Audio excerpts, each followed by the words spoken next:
뭐 사령관 두 분이 증인으로 나오셔서 제대로 증언을 안 해주셔서 저희로서는 조금 아쉽기는 했는데,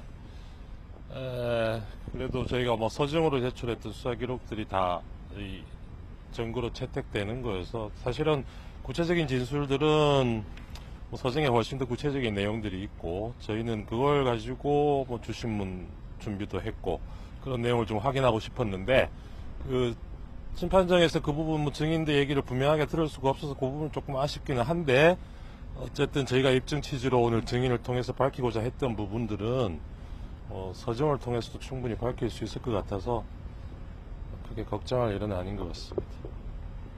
홍장원 증인 진술 관련해서 마지막에 이제 메모 관련해서 주심 재판관이 좀 지적한 부분이 있고, 대통령이 이제 그거와 반대되는 증언을 했는데 그 부분은 어떻게 보시는지요? 뭐 다양한 관점이 있을 수 있는 거니까요. 그런 의문도 가지실 수 있다고 봅니다.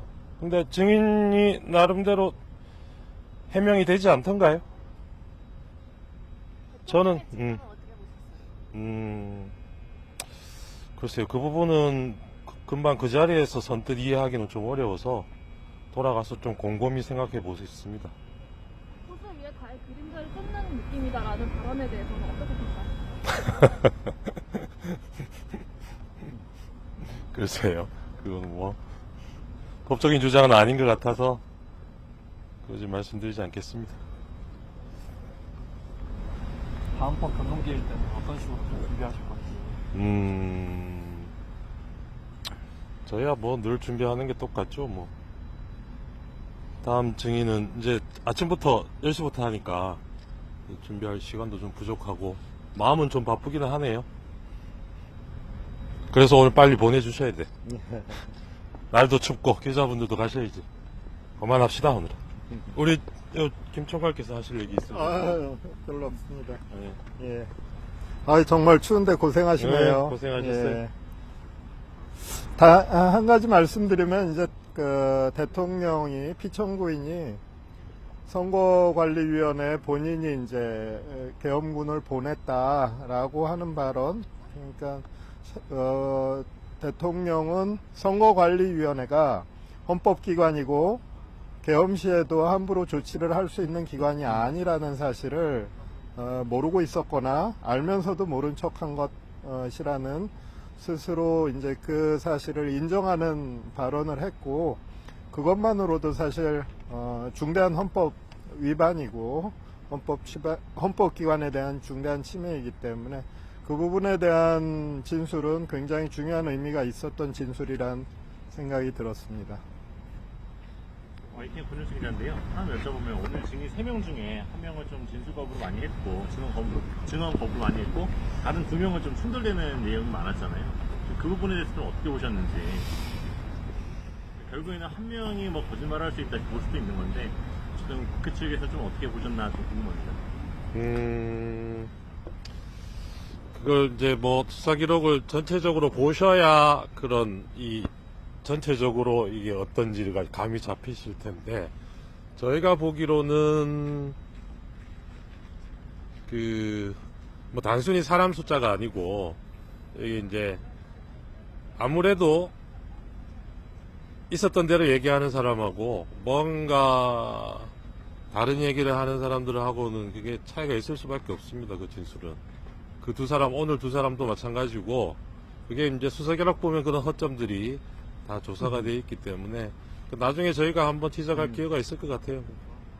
이진우 사령관이 자신이 받았던 검찰 조서에 대해서 좀 동의하지 않는 것 같은 발언을 했는데, 그거에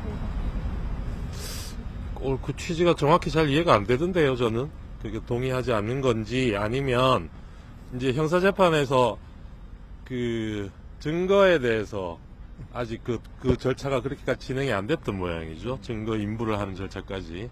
그래서 좀 조심스러워 하신 것 같은데, 그 부분 진술도 그래요. 이게 검찰 진술에 보면 왜 이렇게 얘기를 하는지, 처음에하고 얘기가 조금 달라지는 부분은 왜 그런지, 그런 부분을 본인 스스로 다 설명을 하고 있기 때문에 뭐 다른 얘기를 하시기는 어렵다고 봅니다.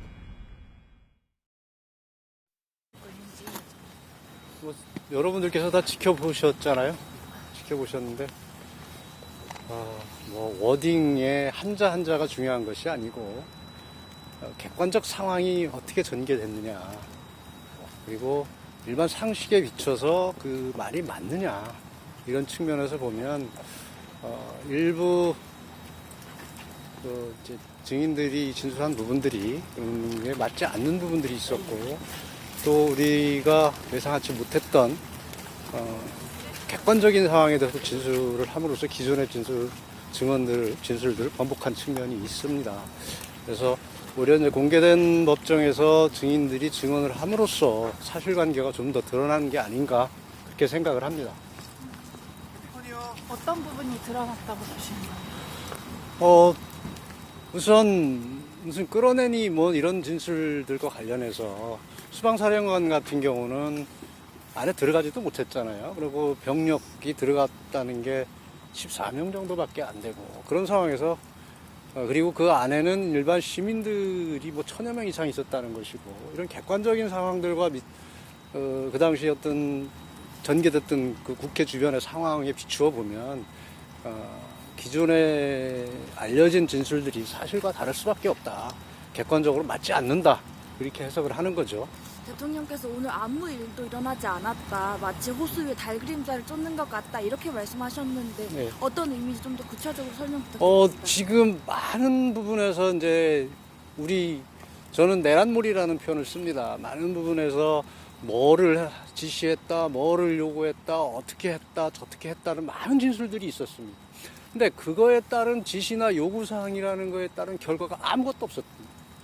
여기에 남는 것은 대통령이 국가 위기 상황이라고 인식을 하시고 헌법상 권한인 비상계엄을 선포했고, 그에 따른 일련의 조치가 있었다는 것이지, 그에 따라서 어떤 불법 사항이 발생해서 피해가 생기거나 체포가 됐거나, 적어도 체포를 시도하는 흉내라도 있거나, 무슨 불상사가 생겼거나, 물리적 충돌에 의한 뭐가 피해가 생겼거나, 이런 게 아무것도 없다는 얘기입니다. 결국 남는 것은 대통령의 정당한 비상계엄 선포만 남았는데, 아무런 결과도 안 난 걸 가지고 뜬금없이 뭘 찾는 결과가 됐다, 그렇게 말씀을 드릴 수 있을 것 같습니다.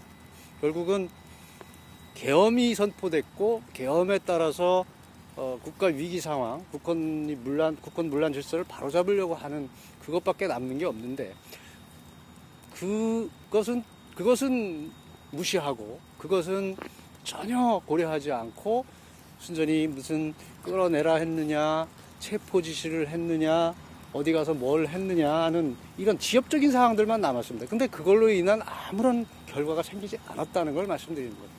그 이진우 수방사령관이 자신의 검찰 조서에 대해서 네. 처음에는 이의제기 했다고 얘기하다가 마지막에 그 발언 정정하고 싶다고 했잖아요. 그러면 사실상 자신의 검찰 조서 내용을 인정한 거 아닌가, 이진우 사령관?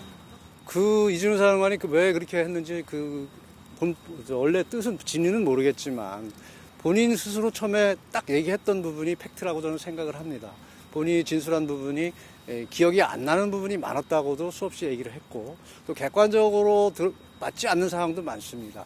부관이 진술한 부분들이 지금 수사 기록에 많이 편철되어 있는데, 그 부관은 앞좌석에 있고 이진우 사령관은 뒷좌석에 있었습니다. 그 핸드폰이 스피커폰이 안 되는 겁니다. 그러면 그게 생생하게 들린다는 것은 불가능한 상황입니다. 그런 상황과 본인이 또 너무 여러 대 전화가 돌아가고 있고 상황이 혼잡스러워서 기억이 안 난다고 했습니다. 그런데 처음에 진술했던 부분들이 점점 뚜렷해져 가는 부분들이 있어요. 그리고 객관적 사실과 맞지 않는 진술들이 있습니다. 그러다 보니까 본인도 그게 사실과 다르게 진술될 수 있었다는 부분을 검사에서 얘기했는데, 그게 반영이 안 됐다고 얘기를 했는데, 그게 이제 자기 형사사건과 연결이 돼 있기 때문에 그 부분에 대해서는 아마 형사법정에 가서 얘기를 하려고 여기서는 그걸 다시 번복한 게 아닌가, 그렇게 생각을 합니다. 그 김용현 전 장관에게